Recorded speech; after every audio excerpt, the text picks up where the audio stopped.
Level 11 upgrade. So this next upgrade is a must because I broke Banshee's Castor block. As you can tell, the top part snapped off. Now the first time this happened, I drilled a hole through it and then I screwed it down into the bottom part. It held up pretty well, but the hole stripped out and now this whole Castor block has to go. And thanks to Coyote0976, he donated Integy's blue aluminum Castor blocks. Now you might wonder why I went with Integy and not STRC or Traxxas. Integy is the only company that makes this kind of Castor block from what I could find. Now, this setup is a little bit more different than the electric Rustler. If I wanted to, I can go ahead and convert the whole thing, but in order to do that, a lot of stuff has to go. For example, the Castor block, the steering block, and the front wheels, because these front wheels have bearings in them. In fact, the wheel nut is 5 millimeters and not even 4 millimeters. So I thought it would just be easier if I stuck with the original Castor block. And thanks to Integy, I can now make them aluminum. So let's go ahead and get them installed by removing this 5 millimeter nut. Once I pull off the wheel, you'll really see the differences between the electric Rustler and the Nitro Rustler. First of all, there's not a hex hub. They actually just have bearings with an axle pin in there. As you can see, the Castor setup is a bit different as well. So in order to get this off, I need to go ahead and remove this screw that holds on the turnbuckle, this screw that holds it to the camber link, and then this pin screw that holds the Castor block to the A-arm. Next, I need to go ahead and remove this kingpin by undoing this E-clip, which I absolutely hate these things.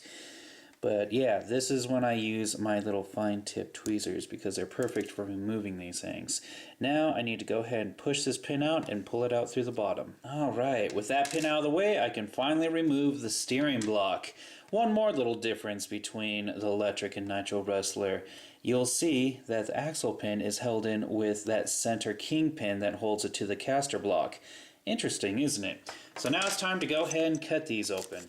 Alright, as you can see, they also include some kingpins to replace the ones that are already in there. And there is the Castor block itself. It looks pretty good, actually. And now let's do a quick comparison between the two. I mean, they are nearly identical in design. It does give more options of where you can hook up the camber link so you can work on your toe, which is pretty freaking cool. So let's go ahead and put it all back together. So I'm just going to slide that back in and then insert the kingpin through the Castor block, through the steering block, and out the bottom.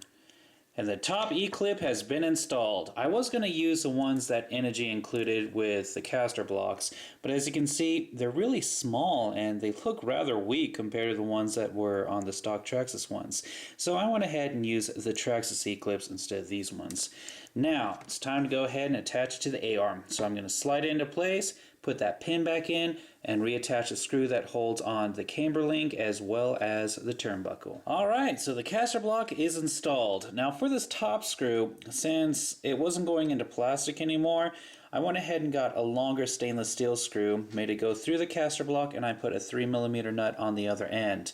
And since there is a plastic seal in there, it will hold that screw in place. Now it's time to go ahead and reattach the tire and the wheel nut that holds it on. Here's before, and here is after. It looks good. Now, a lot of people hate Team Integy, but you know what? I've never had a part of theirs break on me before. I've had Traxxas aluminum parts break on me, but not Integy. Now, there is one part Integy does make that I absolutely hate, but it didn't break. It's just, it wasn't built very well. Everything else that I've ever bought from them has held up very nicely. But either way, thank you Coyote0976 for the awesome donation, but I am done with this installation. And that was a level 11 upgrade for Banshee.